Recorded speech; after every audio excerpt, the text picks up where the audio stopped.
But the world of traditional collateral is a multi-trillion-dollar opportunity where money funds are not yet widely used as collateral for all sorts of reasons. But put a tokenized wrapper around them, and here's your perfect use case. So I don't think it's any accident that that's where we're seeing huge growth in this market. We have a perfect use case. We have a solution that suits money fund managers, collateral pledgers and receivers, regulators, central banks. I mean, it's such a perfect positive storm. So that's where this whole thing, in my opinion, is going to take shape. Excellent. Or go ahead, Sandy. I think. So I think those were both excellent examples. We really are seeing, I think, two newer things that are starting to happen. I think that last year was kind of the year of stablecoins, and I think there was a lot of interest in stablecoins, a lot of growth in stablecoins. But I think it's evolving beyond that now. We're calling it this universal liquidity layer. And this universal liquidity layer is much more interoperable. It's getting to a lot of what Kim just spoke about in terms of collateral. It's getting towards more optimized use of cash. It's getting towards multiple options and pathways as on and off ramps.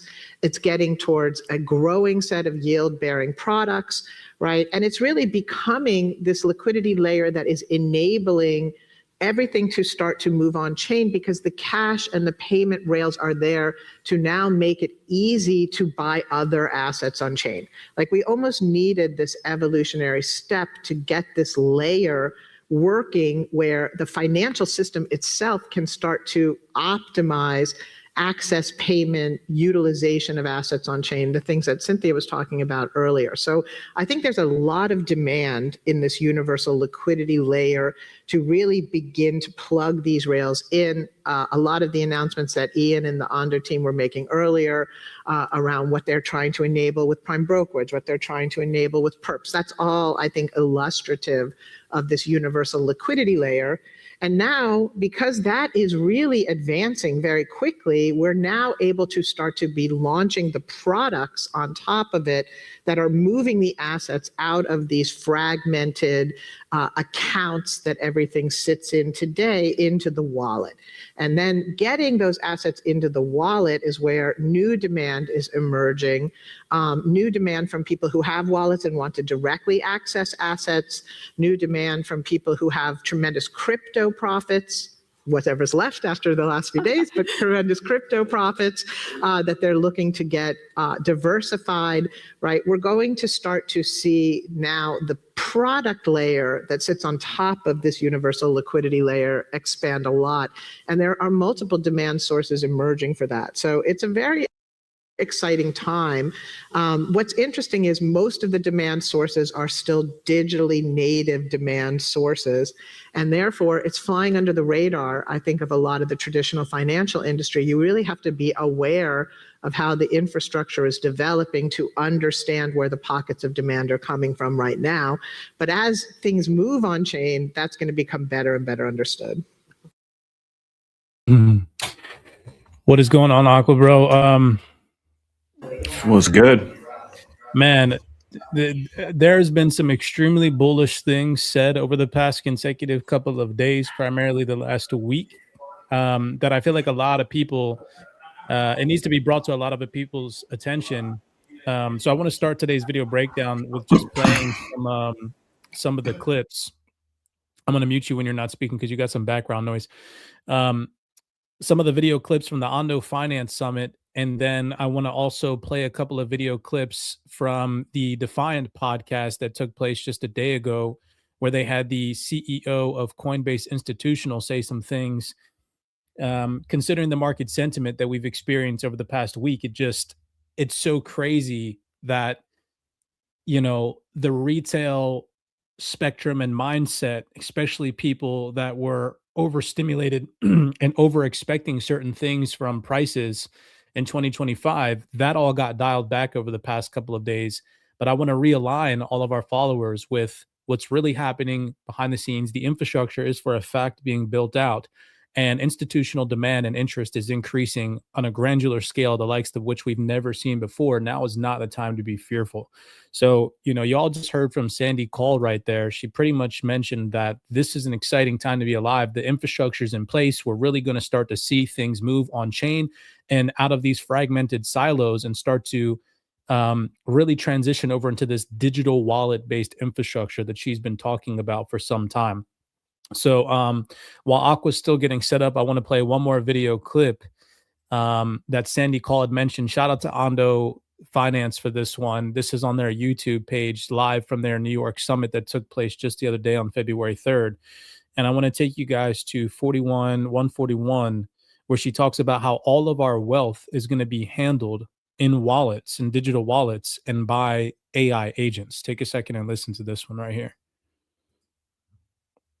You can now really tie your day-to-day objectives to the way in which your entire portfolio is constructed and how you can access that portfolio. And it's all through the ease of one app. Yeah, I would say that, there's going to be no differential between banking, wealth management, asset management, personal investing. Each person's totality of their wealth is going to be represented in these wallets, and the advice layer that's going to be able to be brought into that and around that, the degree of personalization, as Cynthia says, that's going to be applicable to that, and the ability for every one of us to bring every asset we own into the portfolio and have it considered as part of our personal exposures. That's going to be commonplace. You're not even going to notice this. This is going to be handled by agents, by smart contracts. This is going to just be your portfolio, and the way that it enables your life is going to be happening moment to moment in your life, and you're not even going to notice it because it's going to be so seamless and smooth. Yeah. Right. So, yeah, that was huge confirmation at the Ondo Summit that took place recently that, from an institutional perspective, she physically said everything is about to move over to these digital wallets. Your entire wealth is going to be in digital wallets, You have anything to comment on that? I was just gonna say we've been talking about that though for going on 2 years now since we first started talking about AI agents. So it's amazing to see a representative from Franklin Templeton say it on stage now, someone who has way higher credentials than us, but something that was already on our foresight 2 years ago. So. Yeah, huge confirmation. Let's roll over into this gentleman here. Shout out to the Defiant for this one. You guys can go check this podcast out on the Defiant's YouTube channel. But I have a couple of video clips to play from this gentleman. This is the CEO of Coinbase Institutional, and he, again, considering the most recent market downturn that we've experienced, doesn't seem worried at all, not one bit, and instead actually says some extremely bullish things that I feel like a lot of people, this video only has 407 views, will overlook because they're so fixated right now on price and so on and so forth, when in reality, this was just a massive opportunity, this recent pullback, in my personal opinion. Again, not financial advice. But so don't take that from me. Take that from the gentleman here, CEO of Coinbase Institutional. I got about 3 video clips I want to play, and then Aqua, you're more than welcome to intervene and comment if you have anything. But here he goes on to talk about how people should be paying very close attention, and that huge banks are 110% locked in and focused right now on the adoption of digital assets, crypto, this entire digitally native infrastructure. So just take a second here and listen to what he says. Some of the biggest. Let me find the clip. It's about 9 minutes into the video.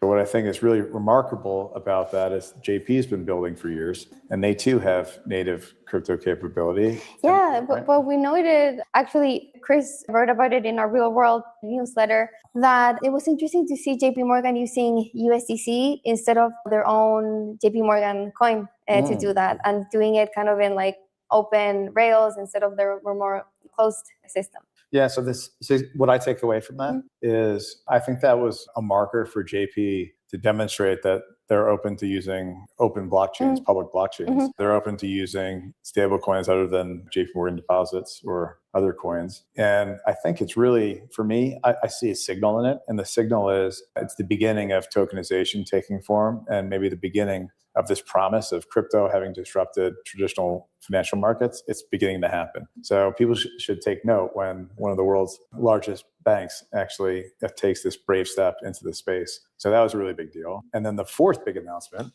was participation in another tokenization that's happening around Mubadala's credit fund. And so that will become the first time a sovereign wealth fund from that region that's actually tokenized and opened up access to their credit portfolio. So that's a huge deal. Wait, so the sovereign wealth. Now, I just want you guys to take what he said kind of into consideration. Mind you, this is just from the other day, so this is fresh. And he said that this, for the first time, is starting to show that crypto is really starting to disrupt traditional finance. So he's saying that in 2026, okay? Mind you, everything that we've experienced, especially if you've been in crypto as long as I have since 2016, and you have the CEO of Coinbase Institutional saying for the first time, this thing with JP Morgan is just now starting to really show that crypto is disrupting traditional finance. That sets the precedence for where we're at in the space right now at literally ground zero, the first inning. Like what happens between now and 2030 and beyond is what really truly matters. Everything before was just speculative hype and over opinionated bullcrap. And now is the time to really pay attention and focus. As this gentleman said, you shouldn't overlook these things and you should pay attention. I don't know if you had anything, Aqua, go ahead.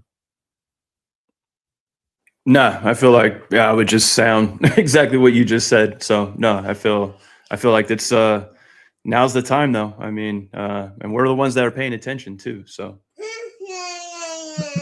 A company onboards and activates and begins to do some things the way Ban theory. they want the list order payment by really Like crypto as a service.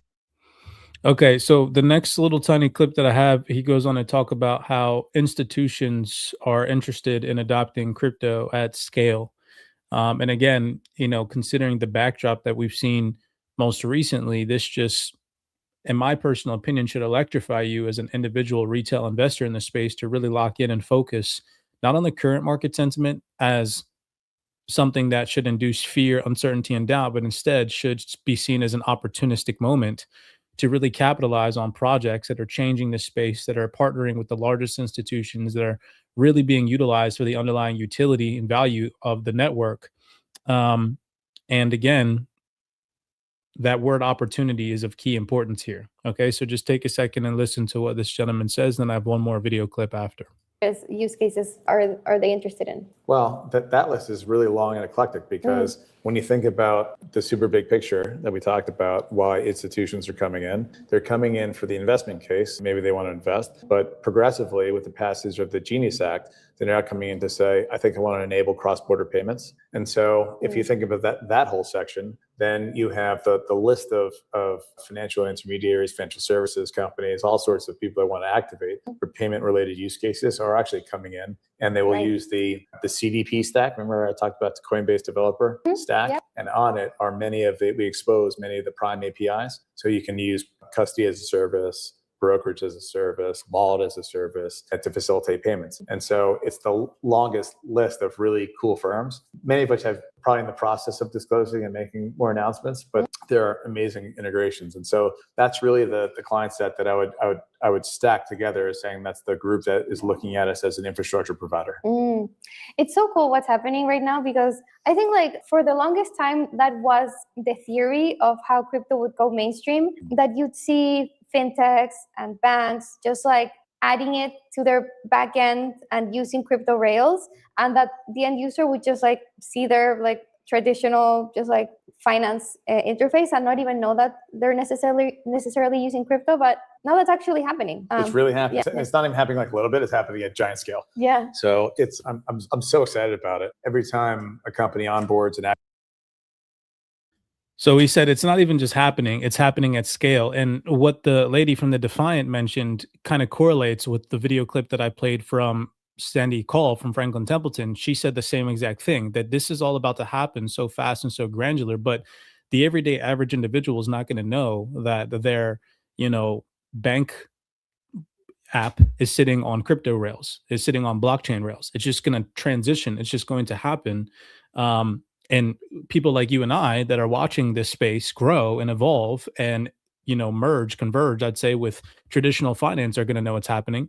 And that's where the opportunity lies, where, once this really takes off, and this gentleman again just confirmed that this is about to start to happen at scale, there isn't going to be an opportunistic moment like this ever again in human history, if I'm being completely honest.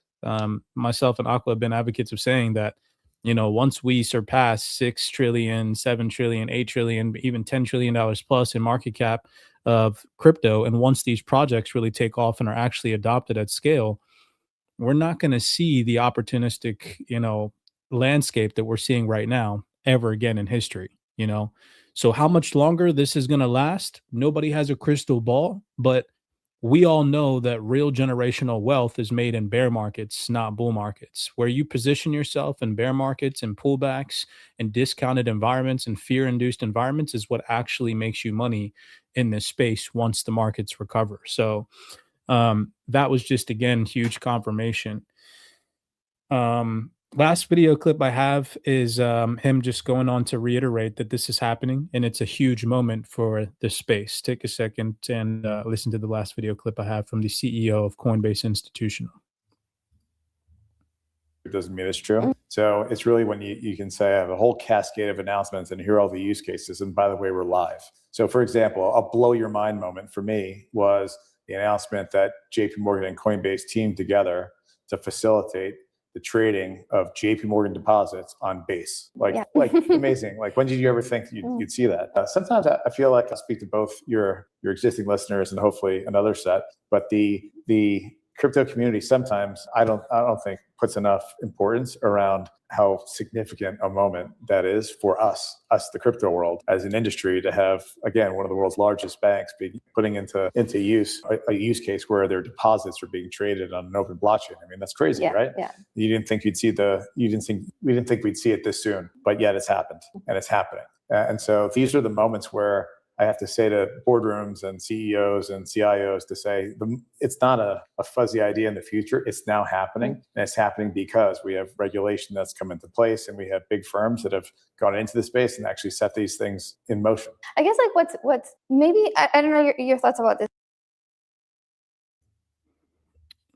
So that was the last video clip that I had for you guys for the first portion of my presentation today, just to kind of set the tone considering the environment that we've been in for the past couple of months since October of last year, especially considering the valuations of these digital assets. Sometimes it's hard to really separate your mentality from what's happening in the moment from what's going to happen long term. And so I just want to bring everybody back down to earth.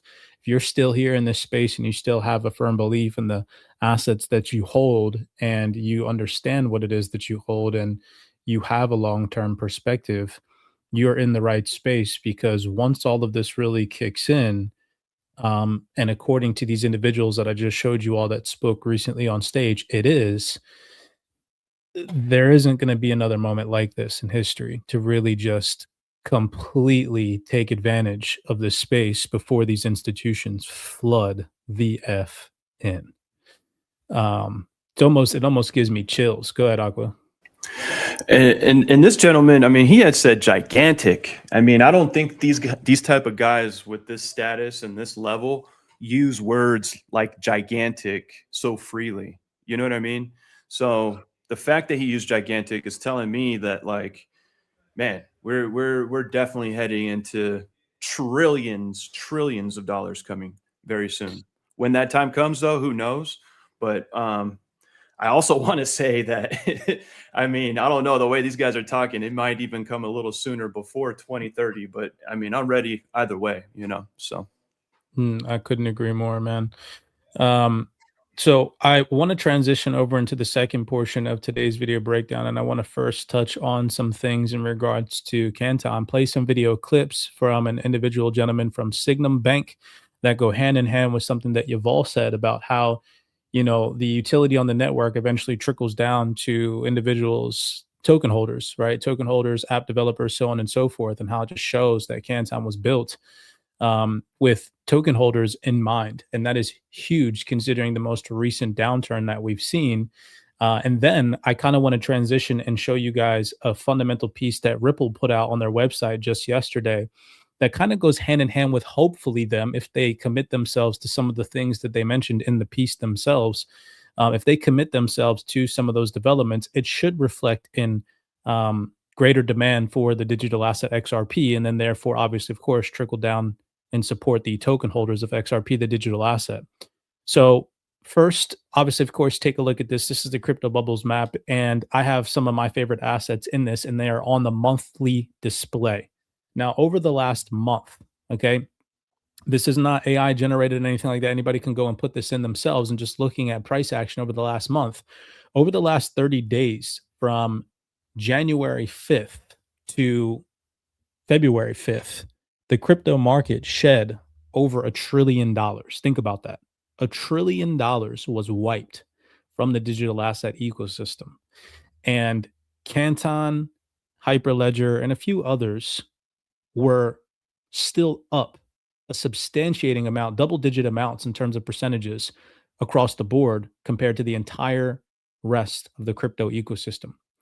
So I said here in this post, what we are seeing in this market right now is a broad risk-off move hitting speculative crypto assets. Most public chains and tokens still trade like high beta risk assets driven by leverage, sentiment, and liquidity cycles, not like utility assets driven by real utility and dollars actually flowing through the network. This bloodshed for me was a wake-up call. Most people will unfortunately ignore. It shows confirmation that 95% plus of layer ones, some with over a decade of operating experience live in these markets, still aren't being used by institutions at scale. Even though the headlines often make it sound like they are, when liquidity dries up, speculation gets exposed, and only real utility matters. What does real utility mean? Real utility means networks that institutions are actively using for settlement, collateral, and financial infrastructure. And there's a big difference between real utility and assumed utility. How many assets out there, networks out there, are assumed by researchers and the likes of influencers on the internet to be utilized by these institutions? Again, I'd say 95% plus, considering the market downturn that we've just experienced. So assumed utility means projects that retail investors hope institutions will use someday. There's a big difference, and markets recently reminded everyone of that. Canton Network is fundamentally different, and the screenshot of the monthly gains says it all. Over the last 30 days, from January 5th to February 5th, the total market cap lost over $1 trillion in market value, and Canton was still up 20% during that entire market downturn. This is honestly mind-blowing for anyone who actually likes to make money in crypto, because to me, that seems to be like Canton is a safe haven asset in this digital asset ecosystem. What separates strong digital asset networks from purely speculative tokens is whether the technology is designed to bring real value back to token holders through actual usage. Now, digital assets has focused on building the network where the token is connected to real financial activity, settlement, collateral movement, tokenized assets, and institutional workflows. As the network is used for its underlying utility, demand is driven by real transactions and not hype. That means value is created through adoption, integration, and long-term usage rather than short-term trading cycles. In this model, token holders benefit as the ecosystem grows because the network's purpose is to move real capital and solve real problems, not just exist as a speculative asset. I want everybody to remember about the dot-com bubble, how it had winners and losers. And everybody needs to realize that crypto will as well.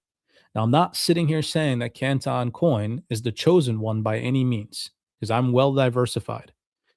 I actually hold most of the assets in the picture in my portfolio, i.e. this picture here. And I still hold a long-term bullish perspective when trading activity flips back risk on. I'm just here to show you all the current data, and the current data is speaking to you. Whether or not you choose to listen is entirely up to you.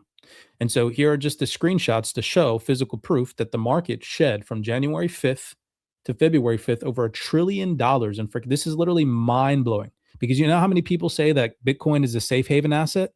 I honestly fully believe that this pullback showed to some extent that embedded in crypto, out of the layer ones that exist, Bitcoin did not act as a safe haven asset in this most recent market turmoil at all whatsoever. Whereas Canton token, had you have had your money in Canton token during this last 30-day downturn, your value in your portfolio would have actually sustained itself, and if not, made you money. From January 5th to February 5th, Canton's price held over 24%. That is massive. Then if you look at the valuations on the monthly over the last month, right? Canton is still up 29% comparative to all these other assets. Now, I'm not crapping on all these other assets. Like I said, I hold a large portion of a lot of these other assets in my portfolio. But this, to me, as an investor who actually likes to make money and preserve my wealth, was a massive wake-up call. So why am I reading this to you guys, and how is this going to trickle down into something that Ripple just recently announced? Okay. Coming over here to a panel discussion from Signum that took place just yesterday, February 5th, live streamed, the chief investment officer at Signum, Fabian Dori, said something very particular. So shout out to Signum for this. You guys can go watch this yourselves. Shout out to the CyberX researchers for sharing this in the private CyberX Discord. Think about this, guys and gals. How much information did we show you all here at CyberX that nobody has seen?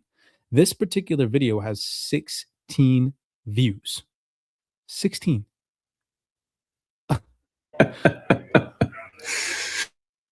16 people have seen this.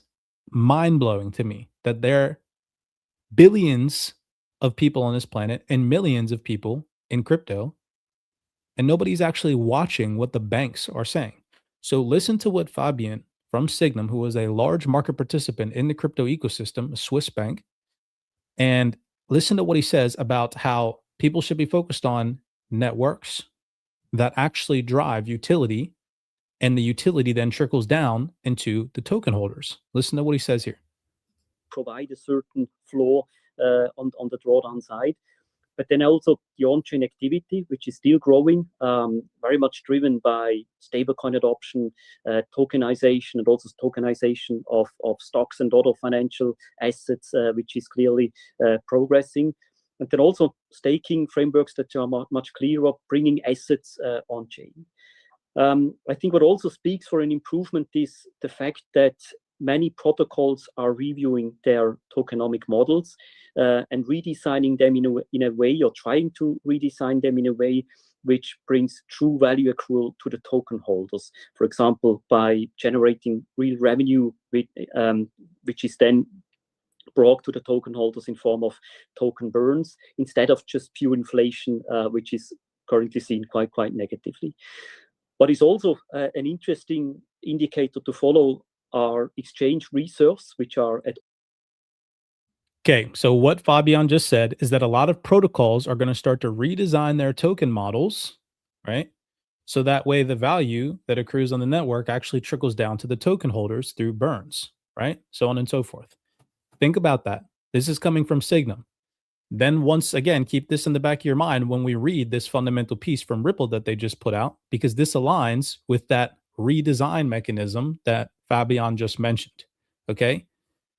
But I first want to play a video clip from Yuval Ruse to show you guys why Canton's price looks like this compared to the rest of the market. So that way you guys don't sit here and say that I'm hyping Canton coin or anything like that. I'm not shilling it to you guys. You can invest in it or not. But considering what the gentleman from Signum just mentioned, Canton is already 10,000 steps ahead of every other project, because right now they're one of the only projects that has already designed their tokenomics for this exact environment, right? This is crazy. So listen specifically to what Yuval Ruse says here from Canton Network. Shout out to the Milk Road for this podcast. It was put out 2 days ago. You guys can go check it out over on the Milk Road YouTube and just listen to what Yuval Ruse says here and how this aligns with exactly what the gentleman from Signum just said. Very quickly and easy to understand for people like me, what exactly is Canton and what problem are you solving for these institutions that's making them sign on with you? Sure. So you maybe we should start from a point you made in your introduction, which I think we'll probably discuss in more detail later on, which is you said Canton has been the only thing that has been green for the last week or so. And maybe another one that is worth highlighting is Hyperliquid. And what's unique about the two things, which is I think that one of the things that I found very compelling when I got into this space a long time ago was this idea that crypto pitched itself as a way for everybody to own a piece of infrastructure that actually generates utility for the world. And the reality is that I think that us as an industry have done a lot of great things in terms of proliferating the technology, explaining why this technology is important. But when you end up thinking about most of the tokens that have been launched or the ones that are already still in existence, not a lot of value gets accrued to the token holders. And, for us, one important thing, and we'll talk about how we did that, was to make sure that whatever success we have on Canton, whatever utility we drive on Canton, that value needs to mechanically flow down to the token holders. Now, so word for word, exactly what this gentleman here from Signum just said yesterday, only has 16 views, mind you, again. So think about that. Why do you think, again, the retail crowd tends to lose? Look at the statistics. 98% of retail traders don't actually make money in investing and trading. Is it because they're not tapped into what the institutions are actually telling? This gentleman from a bank said that most networks are about to start to redesign their tokenomics model to fit the model that Yuval Ruse just said they already built Canton to represent, right? Which is exactly why Canton's price, comparative to all these other assets, you can't make this screenshot up. It's the data is right here. This is physical proof that what Yuval said is actually happening in real time. And I had the pleasure to actually speak to Yuval on a podcast the other day. You guys can go over to Yuval Ruse's Twitter profile and you can listen to this live stream and listen to what Yuval Ruse says at about 23 minutes into this podcast, where he talks about how 95% plus of the digital asset landscape is just speculative trading. And people are starting to wake up and realize, oh crap, I actually need to start to rotate into real utility. Listen to what he says here. Canton coin hit a new all-time high, and it was an interesting screenshot that I shared earlier today, where the rest of the market was relatively down comparative to Canton coin's price action. We actually, I believe, jumped into the number 15 spot, surpassing Chainlink. Not that this is a competition by any means, but it brings me back to something that in a recent podcast, Eric, the co-founder, said. In particular, he specifically mentioned that we could see a scenario where we see sideways to downwards price action as kind of like a macro backdrop in the digital asset ecosystem or the risk-off spectrum, and that Canton could continue to burn through it. And we could see an anti-correlation with the macro kind of risk-off spectrum, because as we continue to drive more utility into the ecosystem, it generates more burn. Could you all kind of expand on that and go into some details on why you all chose to implement this burn and mint equilibrium and kind of compare it to some things that you've seen in this space over the last decade, without naming any names or particular chains, but just kind of go into detail on that a little bit? Oh, really? You see, I was about to give you a name of a chain. Okay. I mean, yeah, if you want to name some chains, sure. If you want to piss some people off. Because I think Charles from Cardano was giving me a hard time. I mean, listen, I think that what you're seeing in the market is that it's almost like bots and users are effectively just reacting, and which makes sense, by the way. But you have chains that are static, where the transactions don't burn coins, the supply is fixed. They did a pre-mine, they did something like that, and you end up realizing that mechanism means that the value of the coin, the value of the network, is pure speculation. Right? There's networks that have, if you actually calculate the dollar volume, the dollar value that gets processed on those chains, and the market cap of those chains, we're talking about, in some cases, thousands of multiple That is not rational, right? That's just, sometimes I'll say on podcasts that crypto have defied the laws of gravity for way too long, and the reality is that what you're seeing, I would say, generally speaking, is that, Bitcoin sells, Ethereum sells, and everybody is just correlated to that, right? So maybe the way to think about it is like in equity markets, or in just generally speaking markets, there's what you call high beta assets, so more risky asset. So if you think about large cap are the most safe assets, small cap are the high risk assets. So small caps are a high beta asset. If the market sells off, you expect that small caps will just sell off harder. If the market rallies, you expect small cap to rally harder. It's just how it is. So kind of similarly speaking, what we're seeing here is that there's nothing fundamental happening other than Bitcoin and Ethereum. And that's just generally speaking, there's a risk off. And therefore you're seeing that all of the alts are getting decimated as a result of that. But I gave an example of a hyperliquid, and we'll talk about Canton. At the end of the day, if the mechanism of your chain is saying, listen, if utility grows, the chain will be less inflationary, or in some cases, even deflationary, that's just going to go contra. Now, I think that when you look at the volume of Canton, it's very low. And, we as a foundation, me, myself, can't even tell you how many people approach us to generate volume on the network. And we always refuse. We want the volume to grow, but it needs to be organic. It needs to be real volume. So I think what you're seeing is that the people that are focused on Canton are the people that are actually not looking at like macro and don't just like sell. I'm not going to say, there was someone just, sold in the last, hour or so, did a big sell. But I think generally speaking, what you're seeing is that people are rotating, in my opinion, into where there's high utility. That's what I think you are actually seeing. And that's why I think it's a contra to what is happening, is you're just saying people are saying, okay, well, I need to risk off. What do I rotate in? And I either rotate into cash or I rotate into things that I think are just safer. Yeah, safe haven.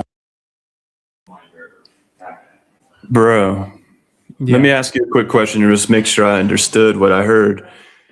He said that he's been approached to bring basically not organic volume to chain. And he's refused. Yeah. Now, with that being said, if he's been approached to bring inorganic volume to his chain, what do you think all the other chains have been doing? Exactly. Bingo, and what did they, baby. What did they say yes to when? And why, as a matter of fact, why is he the only one I'm actually heard this from? Bro, I'm telling you, the screenshot, I cannot stress enough that I hold, again, most of these assets in my portfolio that you're seeing on the screen. But there's a wake up call, y'all. This screenshot over the last 30 days is a wake up call. Yeah. In crypto. Now, because again, we got a bunch of split community members. Some of you guys hold Canton, some of you guys don't. Most of the people that follow myself and Aqua probably invest in this one digital asset here, XRP. Okay. So remember, I want to present the hopeful, right, forward-looking mindset, because remember this gentleman, Fabian, he did mention that most layer ones are about to start to transition and redesign. He specifically said redesign their tokenomics, their tokenomic models to fit exactly what Yuval Ruz just mentioned Canton already does. So there is hope for these other layer ones if they can redesign their token model to do exactly this. And if not, then we're most likely going to continue to get dumped on every time that there's a risk off market sentiment. Now, with that in mind, I said here in this post to you guys, but yeah, Aqua, you're spot on, bro, with that speculation. I think that if Yuval has been approached to pretty much present fake volume on the network, what do you think all these other chains have done? Exactly. I said here in this post, every XRP holder should be paying attention to these developments very closely. And so now, because this popped off, got 50,000 impressions, let me explain why, so you guys have a little bit more context after listening to the gentleman Fabian from Signum, Yuval Ruz, and now after looking at the freaking decimation in the crypto market and how Hype and Canton are two of the only projects that actually fit this burn model in their tokenomics that then trickles down to the token holders because of the underlying utility actually driven through the network, burning the underlying token. Well, let's take a look real fast at some of the pretty much comments from Ripple themselves that they just put out, which align with this redesigning of the token models, right? The tokenomics. So I said every XRP holder should be paying attention to these developments very closely. Let's read this. All right. So we'll go over to the Ripple website. You guys can go check this out yourself. They dropped this just yesterday, February 5th, 2026. I'd go outright and say that if they don't commit themselves to these things, to these announcements, and to these developments, it should be very concerning, in my personal opinion. I'm going to be holding them accountable to this and paying attention very closely to some of the developments that are, according to them, coming soon. Okay. Because if they don't, again, it's a case for concern. How, remember, I mentioned that all these networks are constantly saying utility this, utility that, but actually, in reality, they're just speculatively traded right now in the moment. There is no underlying utility flowing through the network at scale right now. And this picture says it all. You can't make that up. That's not me speculating. That's me showing you guys the facts. And the facts is that the underlying utility on these networks that claim that they have underlying utility flowing through the networks isn't actually happening at scale like they are saying. And instead, they're just speculatively day traded with over leveraged hype. And this market correction, like I said, was a wake up call to that reality.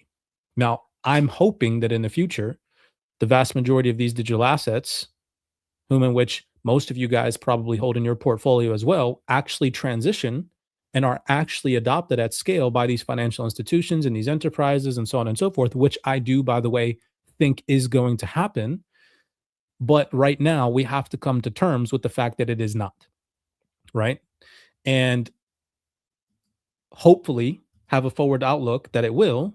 But again, like I said, we need to hold accountable claims like this from Ripple themselves that this is going to happen. So back to the redesign. All right, let's read this.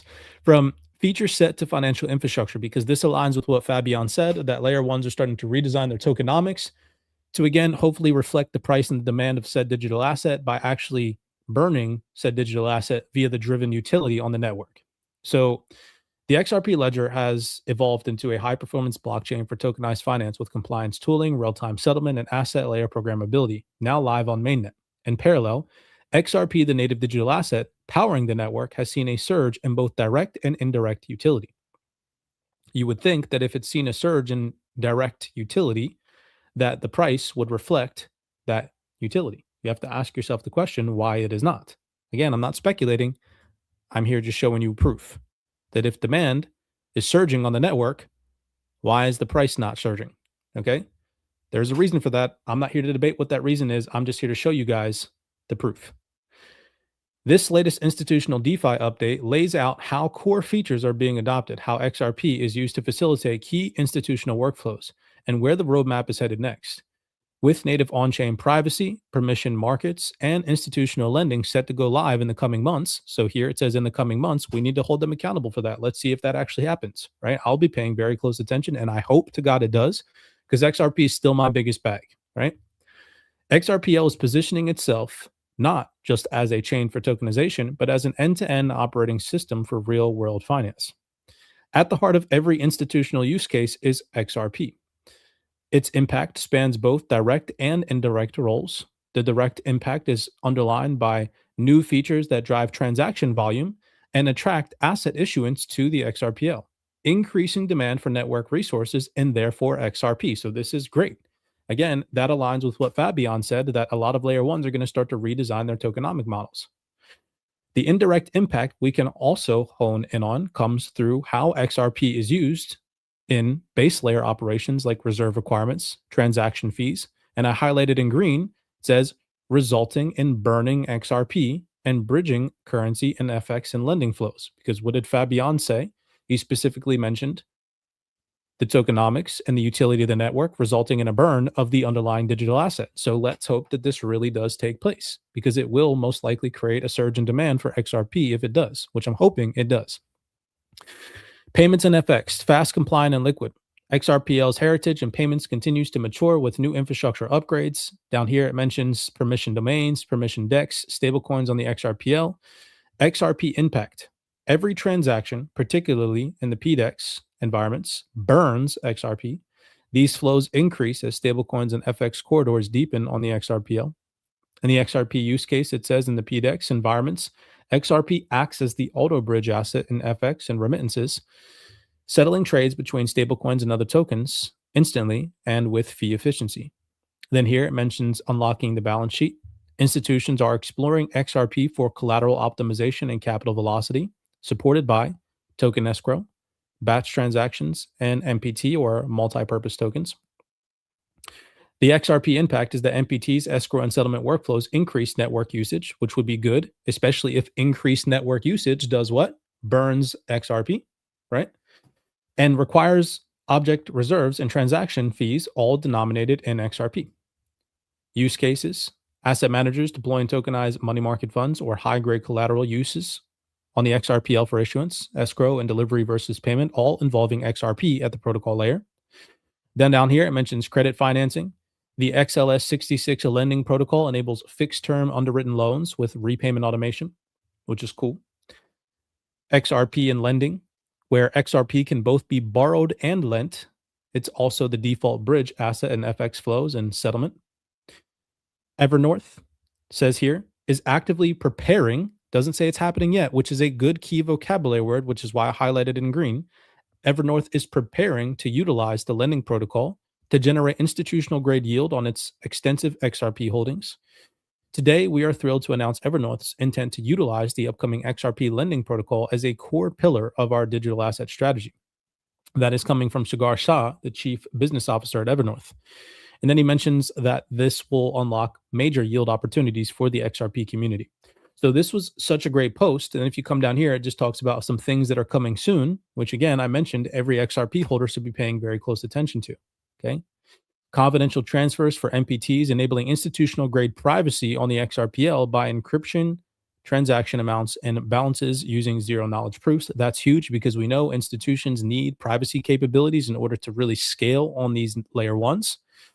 But nonetheless, okay, it just goes to show that Ripple and the XRPL, they're kind of waking up to this whole nomenclature of the redesigning of the tokenomics model, that once the underlying utility actually scales, it should result in burn of the XRP, said then transforming into demand for the XRP token, which will then trickle down into, obviously, of course, supporting the underlying token holders of XRP. So hopefully this kind of presentation and this release from Ripple themselves shows you guys that all of this is in the works, okay, which is why I'm still optimistic that it could possibly happen.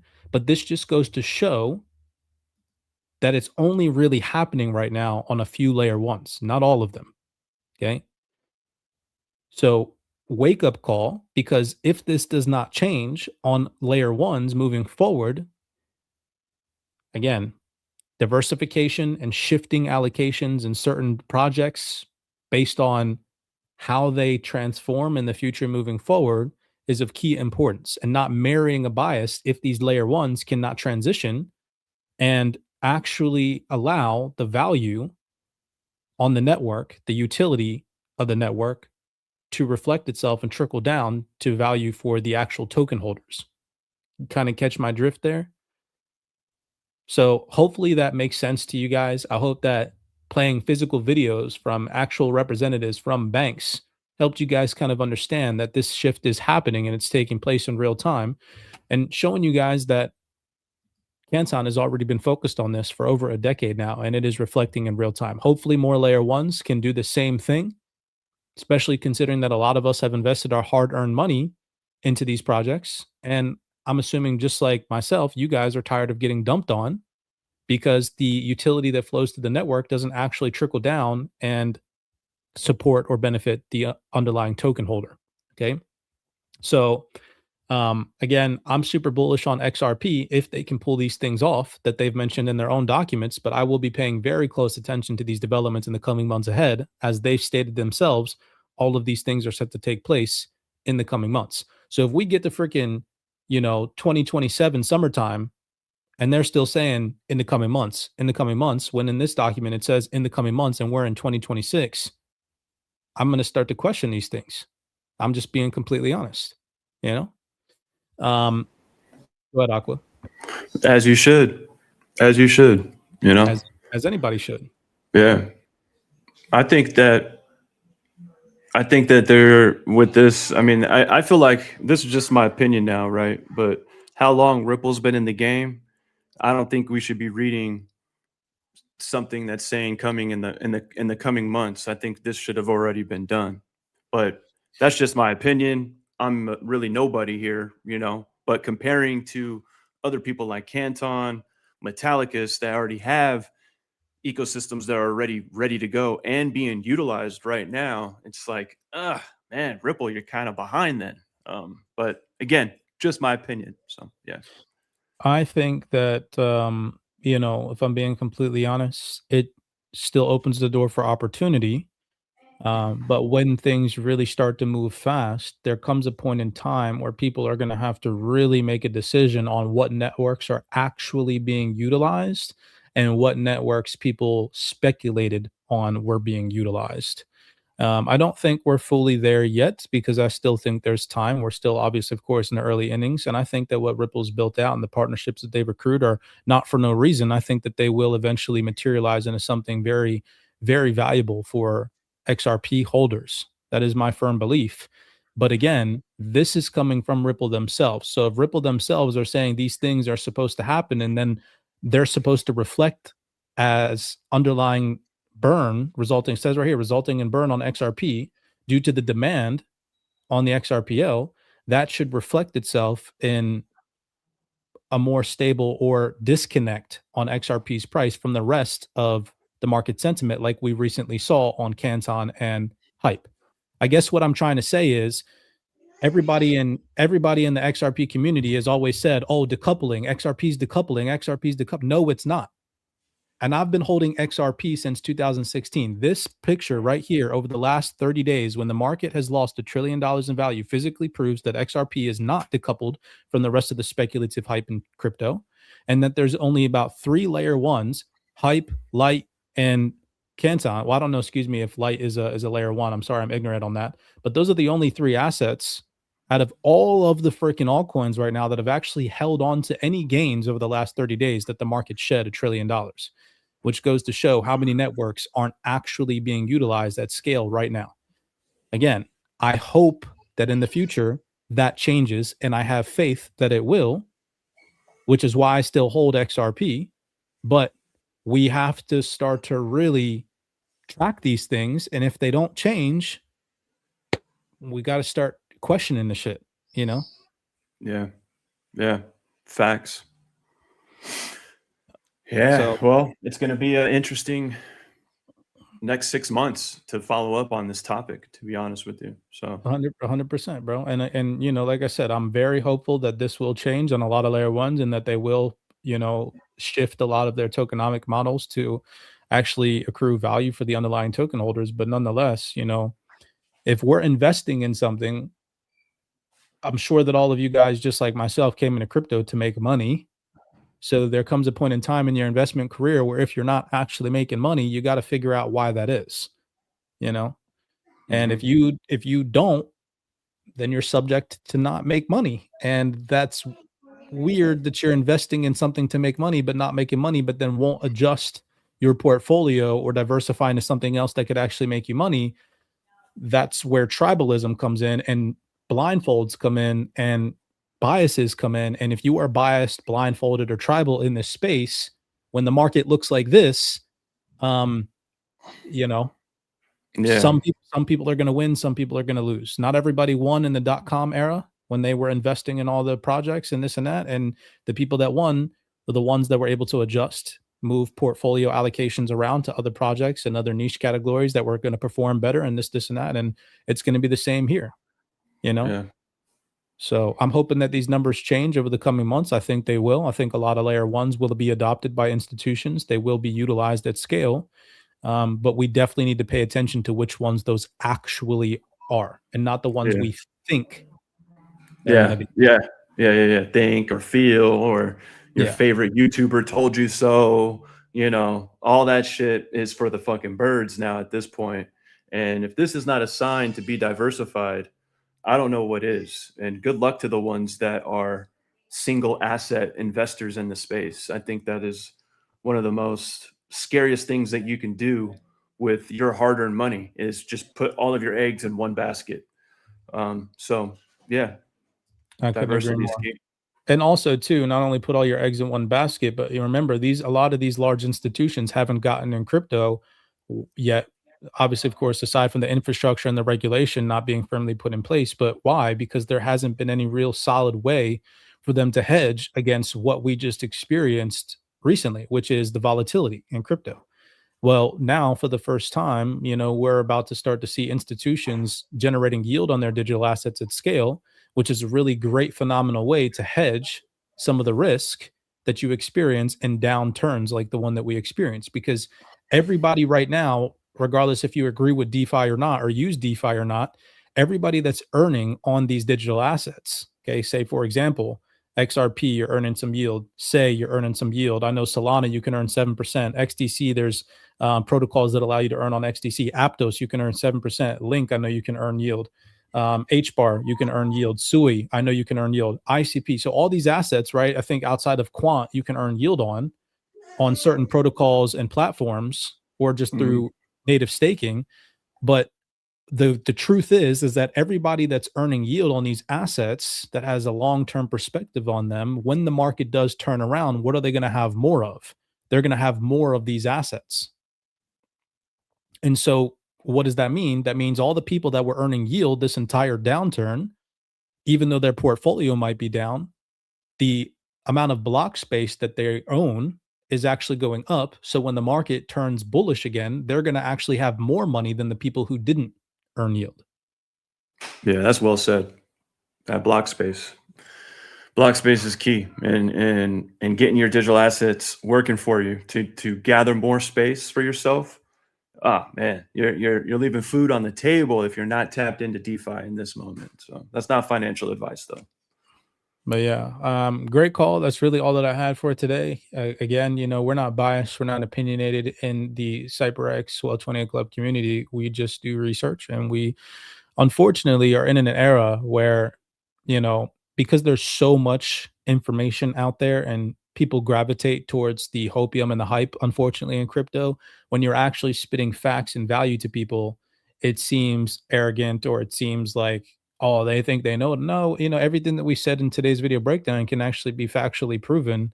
If you just take a second and you peel back the curtains and you take off the blindfolds that these other people put on you in the space, and you actually just really look at what's happening.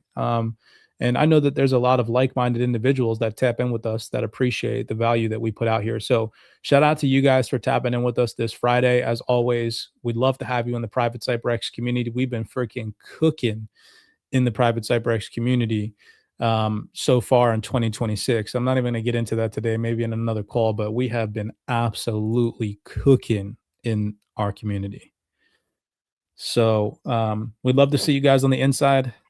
Yeah, go ahead, Aqua. You had something? I was just gonna say we've been crushing it. Everybody has. It's the energy too is just so contagious. I feel like in our community right now, and that's why we have so many people passing as well. It's just like the energy is real. It's so organically real, and everyone's helping one another.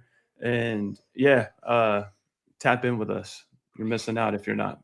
Yeah, it's been pretty phenomenal. I mean, if you want to talk on that, we can. I can bring up some of the screenshots, bro, and show some people that the people are freaking really winning in our community. Let's talk about it for a little bit before we jump off. I'm down because it's a big deal right now in our community. It really truly is, man. It's mind blowing that it's February 6th, bro, and we've had 8 people so far this year alone, because we have so many more, but 8 people alone this year so far have become fully funded traders. I'm trying to find the screenshots right now so that way we can dive into it. But it's freaking mind-blowing, bro. It's absolutely mind-blowing. Considering the statistics that, 90%, I'd say even 95% of retail traders don't actually make money in this space. They come in with high expectations, high hopes, and inflated mindsets and perspectives, and they get wrecked. But in the CyberX community, like, look at this. We got 1, 2, 3, 4, 5. This dude, freaking Lee CK, made a $10,000 trade the other day. Damn. He caught the beginning of that trade. 110%. Grow Your Vibes, Joshua, Elaine, all of them. Steve, they all passed challenges. So now they're all operating with 5 to 6 figures worth of capital, and they understand how to make money in both bull and bear markets. Yeah. Mm-hmm. Um, and it's super powerful. What would you say the number one reason is as to why people should learn how to read fundamentals and understand, I guess you could say, intraday price volatility? What's the importance of learning to trade in this new like digital era, bro? Why do you think it's so important for people? I feel like there's a long list. I mean, one of them is to basically rely on yourself in the space. It's really easy to lose money, especially when you're ignorant to things. So when you know what you're looking at and you come in with a game plan, if you get super bullish on some project and you don't just completely FOMO in, but you have patience and you say, all right, well, the market is pumping right now.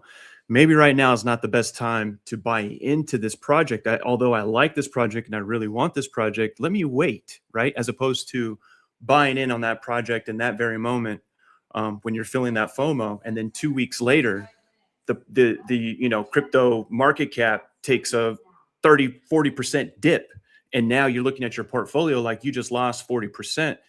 Had you been aware of all of that, you would have been patient, you would have waited, and you most likely would have got in at a better price to see more upside once the market decides to correct itself. But it's just it's like it's also like it's like driving on a highway and not understanding the rules of the highway, right? You're most likely going to get into an accident. If you don't know what a stop sign means, you're going to run that stop sign and most likely get hit by another car. Damn, But that was a really good analogy, bro. yeah, I was saying that to myself too when I was saying it. Why are you on the highway if you don't know how to drive a car? Yeah. Yeah, bro. That's like 99.999% of retail traders. They come in, they download an app, they watch a YouTube video, and they think that that's what's going to bring them success. It's really actually kind of crazy when you think about it, like logically. Yeah. Like, how many more people would actually make money if they studied fundamentals, if they joined a community of multiple, not one, multiple seven-figure mentors, which we have in this community, and actually paid attention for like a solid 6 months instead of focusing on making money for your first 6 months? Imagine if you focused on learning how to make money. Think about that. Think about what I just said. Don't focus on making money, which is what everybody does. Focus on learning how to make money, Yeah. right? It's crazy. I'd sum up what you just said as risk mitigation. Like, why should you learn these things? Risk mitigation. Your goal as a trader and an investor is not to make money. Everybody's here to make money. Anybody can do that. Your goal should be preservation of capital and risk mitigation. And if you can do those things, you outpace 99% of retail investors, which nobody on the internet teaches. Nobody on the internet shows you that that's actually where your mindset should be. Everybody on the internet instead focuses on $100 price prediction. Yeah. And then it's like, how many people, let's just say XRP does go to $100. How many people are going to be able to catch that wave and sell their XRP at $100? Or a majority of those people are going to be spinning the block and riding that wave back down. And then so they've seen their portfolio go from, A to Z and then right back down because they didn't have a game plan on when to take profits or even when, you know what I mean? Maybe you took profits too early too. And there was so much more that you could have gained by understanding the markets and stuff. So, yeah, it just makes you a lethal weapon, I feel like, in the space. And when there's a lot of fear in the space, like especially right now, you go on X and there's just so much fear everywhere. You don't walk with that fear, in your sights of the space when you have an understanding of how to trade and how to read markets and fundamentals and all that stuff. It's more of like, well, this just comes with the territory and this is just where we're at right now. Take advantage, Here's a perfect testament to that, bro. Francois. It's so funny because I've been calling him Francis for like the past year. Yeah. He told me the other day on Zoom, he's like, bro, I've been in this community for a year now and you've been calling me Francis, but my name's Francois. And I'm like, damn, that's so much fancier. Why didn't you correct me a year ago? But he said just yesterday, he said, I just wanted to take a moment to genuinely thank you for what you're building and sharing with this community. The level of knowledge, structure, and transparency you bring is rare. And it's made a real impact on how many of us approach the markets, myself included. The way you break down price, risk, psychology, and execution has helped me move from chaos to structure, which is exactly what you just said, Aqua. He said, I recently passed a challenge and now I'm funded. And that wouldn't have been possible without the principles and discipline you constantly drill into us. Beyond the setups, the way you teach mindset, discipline, and process has helped me see the markets very differently. Thank you for the time, energy, and consistency that you put into this community. It doesn't go unnoticed. I like that right there. You helped me see the markets differently. Imagine how many retail traders would just be so much more successful if they understood that there is literally a layer of garbage on social media that if they don't pull and make an effort to pull back the curtains to siphon through that garbage, they will constantly be on the losing side of the markets. And it's because most people that create content on the internet aren't actually making real money from these markets. So they're just putting a bunch of opinionated bullcrap out to you guys. And then you gravitate towards those opinions. And because those are losing opinions, what you consume is a reflection directly in your portfolio. And so they lose and then you lose. And it's a never ending cycle. So what you really have to do is learn how to see the markets differently for what they really are. Even just the other day on a lesson that I did with the community, because Reuters put out an article about how the Fed wash situation weighed on crypto sentiment. And I was reading the Reuters article and I'm like, bro, this article would distract retail traders. So let me go into the community. I'll show you guys. I went in and I was like, let me go into the community and let's host a fundamental lesson and break this down so that way our community is not like completely mentally screwed. And look how many people tapped in. 20 people tapped in, like all liking the lesson, reading it, like everybody giving thumbs ups. Somebody said this is epic, right? Because it just shows how if you peel back the curtains and actually read the fundamentals behind the scenes and don't get distracted by the hype, you can actually really see what's happening. And it's a choice everybody has to come to terms with, whether you're going to really actually learn these markets or you're just going to try to. It's like growing up, bro, especially in America. I don't know about other jurisdictions, but in America, they embed the lottery fixed mindset into you from such a young age. Yeah, they do. 100%. And that mindset trickles into your investing and even just general work career. It's pretty scary that most people come in and they think that they're special. And unfortunately, we have to understand that as a retail trader, we're actually at the very bottom. Actually, as a matter of fact, if there was a bottom of the totem pole and then dirt underneath of that totem pole and then ants in that dirt, and then on the butt of the ant in that dirt, little tiny particles, that's us as retail traders. And when you humble yourself and you understand that you're going up against in these markets, whether you're in crypto or trading commodities or trading futures or trading Forex, you are going up against the smartest algorithms in the world, the smartest AI components, the smartest traders that have Harvard backgrounds, that have freaking Yale backgrounds, that went to freaking college, like all this crazy stuff, bro. It really wakes you up and you realize, like what you said, you should not be driving on this highway unless you know how to drive. Yeah.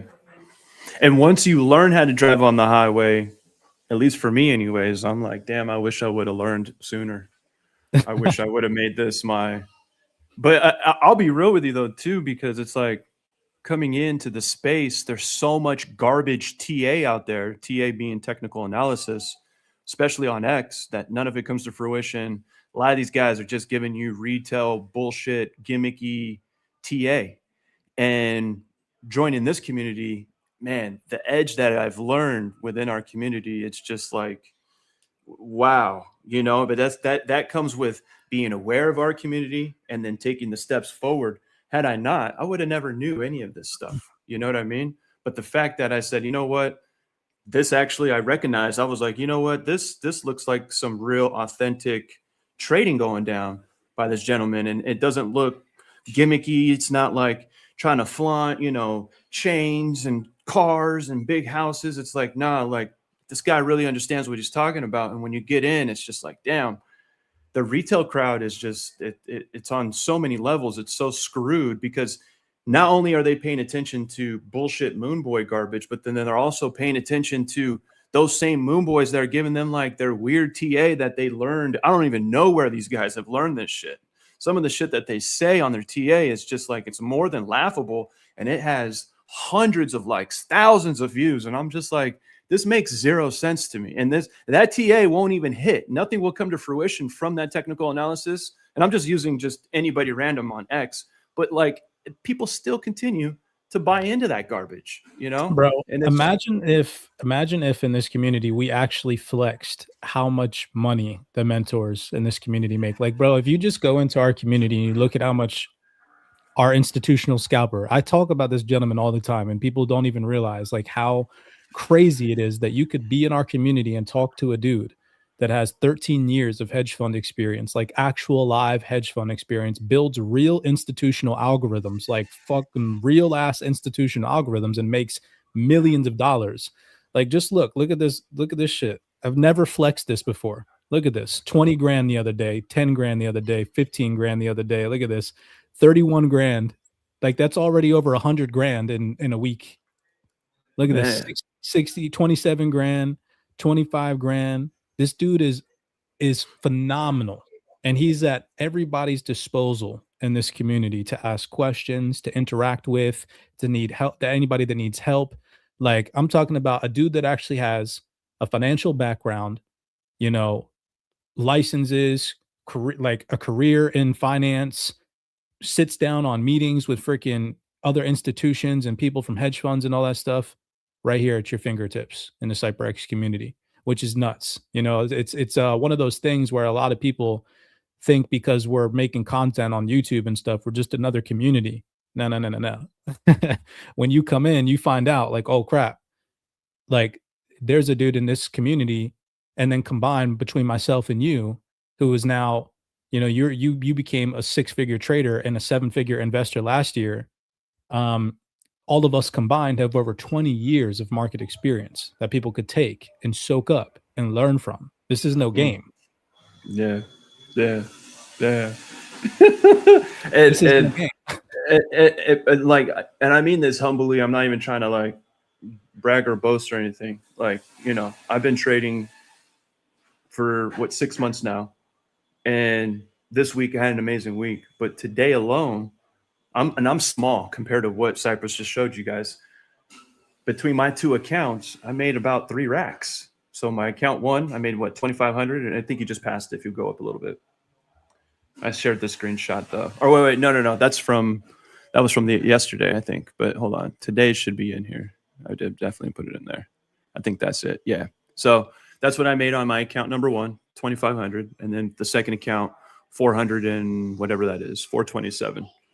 Done for the day. That first one was like 2 trades, and then that one was another like 1 trade. So 3 trades I took today, and that's small, you know. But for me, I'm just like, damn, this is crazy. This is so cool. But there's just so many more levels to climb, you know, because there's others that are absolutely crushing it. So that small speckle on the ant's, you know, behind is exactly correct. But yeah, I mean, don't miss out, guys. If you feel like, you know, this is tugging on you, take action. Like take action. Don't just keep telling yourself, oh, you know, maybe by this summertime I'll learn to do this, and stop putting it off. Like, I'm so happy that Cypress, you know, really told me, he's like, hey bro, you should really take this serious. Told me that shit 6 months ago, or like 8 months ago. And it was the best thing I could have taken action on, because had I not, fast forward, you know, I wouldn't have been able to say everything that I just said right now. I'd have to just kind of listen to what Cypress was sharing, you know, and I wouldn't be one of these ones that have accomplished it as well.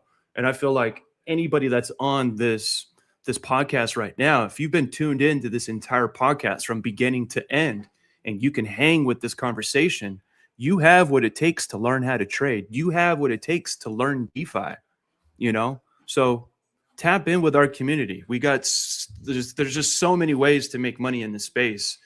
stop relying on your crypto asset one day going to the moon and start making money now. I think That's what people matters. need to first believe in themselves, but also stop thinking that their past defines them, right? Like there's a lot of people that have tried it. They've tried to become traders and they failed, or they tried to join other communities and it didn't work for them. Well, when you think that, you know, it becomes an unchangeable reality when you think that way. When in reality, your perception of how you go about things is what changes. And that's what changes as you go along. You know, experience is kind of like multidimensional. You are a variety of different memories, like experiences, feelings, gists, and you can choose to recall certain ones and reflect on certain ones, and you can choose to, be indicative of your present state of mind. So many people get caught up in allowing the past to define them and haunt them. um, you just need to evolve past that, believe in yourself, and understand that we're transitioning into an environment where, like, a lot of things aren't going to last in the next 5 to 10 years. Like, think about the AI evolution that's about to take place and how many jobs are going to be displaced. You know, if you don't have a set of digital skills to be able to make money with an internet connection and a mobile device or a computer by yourself with no overhead, no boss, no dependency on anybody except yourself, you're going to be in a position where, a certain onset of the population, especially in America, is going to be in a pickle. They're going to be in a pickle because it's going to be too late. And you don't want to be in a position where it's too late when you have the best opportune moment to not to rush this, to tap in with the community of like-minded individuals that really, truly are here to support and carry the weight of all of your mistakes. Cause that's literally what I've been doing for the past 6 years. It's really draining, honestly, mentoring people. I'm not going to lie. It's not fun at all. Like being a mentor is not freaking fun. It's invigorating. And I love doing it because it is my sole purpose to help people elevate spiritually, mentally, and physically. But when you're a mentor, you literally have to deal with not only your own problems, but everybody else's. And, people have a lot of problems, but when you're willing to push past those problems and instead of seeing them as problems and be a problem solver and learn from them and really freaking evolve, there is a lot of money to be made in these markets for people that actually want to learn how to make money, not people that want to hope and dream about making money, which is 90% of the crowd. You watch a video, you hope, you put your money, like maybe you make $1,000 a week and you're like, okay, I'm gonna put $100 into the market and I hope it's going to turn into, thousands of dollars in the future. I'm telling you right now, that is not an applicable strategy. It's most likely not going to work.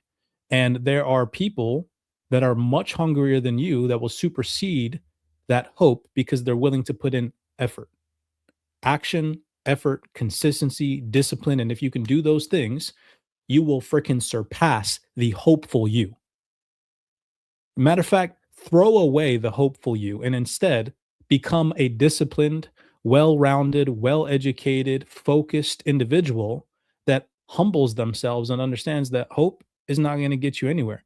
Action and consistency and showing up when others won't is what's going to get you there. And you will freaking supersede the person that lays in bed every night dreaming that you're going to become rich or well off or financially stable enough to quit your job or take your wife or your husband out on a nice trip or to a nice restaurant, to someone in the next 6 months that actually can do those things. And there are people in our community that you can learn from, not just the mentors, but the actual people. Like, dude, over the past month, we've had everybody going into the DeFi chat and jumping on live calls, trading live. It's pretty crazy to see some of the dudes in there trading live. And they're actually freaking, Al was on there the other day showing people he had a banger week. He made like $1,000 this past week, taking little tiny scalps at the market. And it just goes to show that people are really putting in that effort to stop being so hopeful and instead taking action, changing that into a reality. Slow and steady wins the race. You've been saying that for a cool minute. And, don't let time goes by so fast when you're just watching garbage. But when you put in that time, it's slow and steady. But, by the time you're done, it's like, man, the noise hasn't changed. It's the same noise. It's the same shit. just the same videos, reiterating it in a different way. So don't let that time pass up. And that's just more time that passes by that you could have got ahead by learning this knowledge and learning this edge and being tapped in with a community that hasn't missed. Our community hasn't missed yet. So you said time, bro. And I think, honest to God, like that's one of the entrapments of the matrix that has so many people confined to break out from their current environment is time. Like a lot of people probably listening in have a 9 to 5, or maybe, you have a busy life already. You have kids, you have responsibilities, and 100% get that. I used to be that guy. When I got out of the military, I was a contractor. I had no personal time, or at least I thought I didn't. I had no free time. I was traveling 2 weeks out of the month, like always gone, always on the road. But then I realized, like, what am I doing in my life to where I could like supplement things to start to learn something new? And then luckily enough, COVID happened and I was like, okay, cool. But dude, everything changed when you start to realize that each of us when you really come to this conclusion, okay, nobody is different in this regard. We all have to have humility in this regard, that we're all the same. We all have 24 hours. That's it. 24 hours. And so how is it that somebody can take that 24 hours and become a multi-millionaire and somebody else can't? Well, if you think that way, you're incorrect. You can. You just have to figure out how to supplement the time that you do have, even if it's very little, for the things that are going to get you to where you need to be more successful. So let's say, for example, you have a 9 to 5 job. I get that excuse all the time. Man, Cypress, I work so much and I really want to learn how to trade, but how can I? If you drive to work, if you have a 20-minute, 30-minute commute to work, and that's the only time that you have to study, you bet your ass. Actually, as a matter of fact, there's a dude named Eric in the community who passed a challenge like 2 months ago, and he told me that the only time he ever got to study the CyberX course was when he was driving to work, bro. Damn. So every time he would drive to work, that was the only time he would watch the CyberX course material. And over the course of like 6 months, he got through it and then transitioned from, watching the course to in the evenings when he would get home, he would trade Asia session for an hour before he spent time with his family. And he just supplemented things. So instead of listening to music on his commute to work, he supplemented with CyberX material, So you just have to find out how to take the 24 hours that you do have and make things work. Take things out that do not benefit your existence and supplement it with things that do. And you'll come to realize that in reality, you just have a bunch of shit in your life that you could supplement and throw out or make sacrifices to implement. For example, if right now you have such a busy schedule, you got kids and you have a 9 to 5 job, so you got to wake up at 7 o'clock to cook breakfast before 8 for your kids, before you leave for work at 9 o'clock. Well, what should you be doing if that's your schedule right now? And throughout the entirety of the day, you don't get home till 9, 10 o'clock at night. When you get home at 9, 10 o'clock at night, you got to cook some dinner quick for yourself, put your kids in bed. By then you're exhausted, you're tired, and you're sore.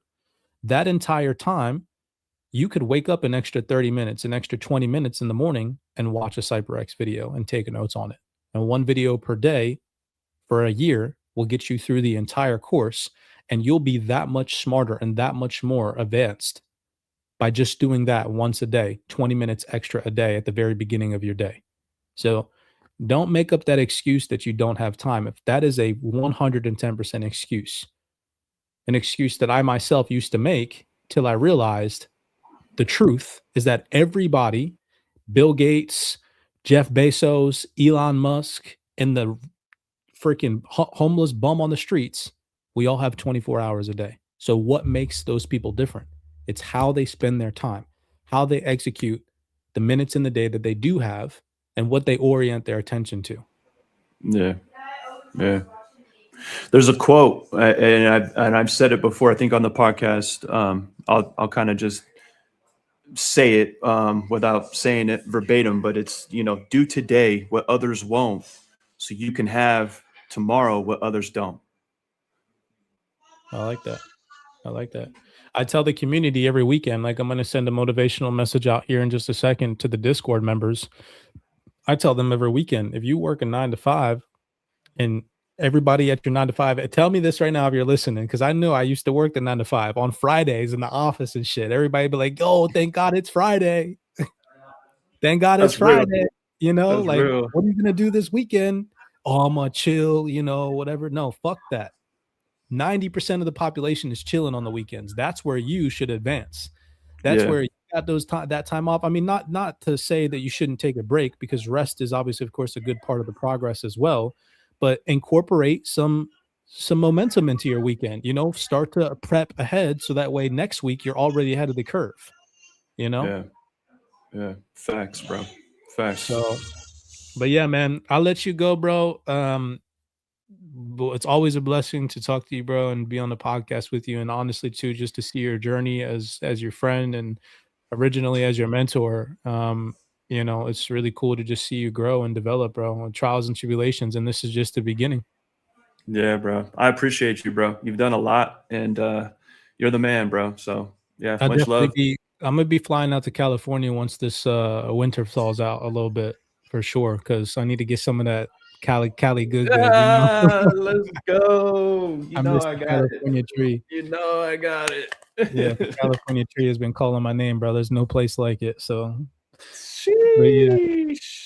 Yeah, but bro. yeah, always, yeah. man. It's a blessing to you Yeah. guys being on the Yeah. podcast, and take it easy. Everybody have a good, productive weekend. Yeah. Much love, everybody. Peace. See you guys next Friday. You guys take it easy.